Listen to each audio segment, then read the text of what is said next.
सब हमेशा एक बार मैंने बोल ही क्या दिया, मैं तो बहुत चुप रहता हूं।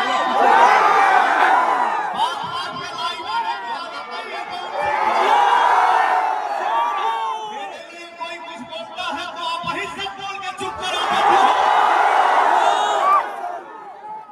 ये हमारी संपत्ति है।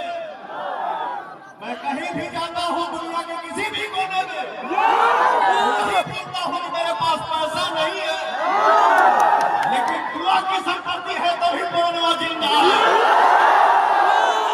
बहुत लोगों ने झुकाने का कोशिश किया, गिराने का कोशिश किया, फंसाने का कोशिश किया, लेकिन आप सभी का आशीर्वाद जिंदाबाद।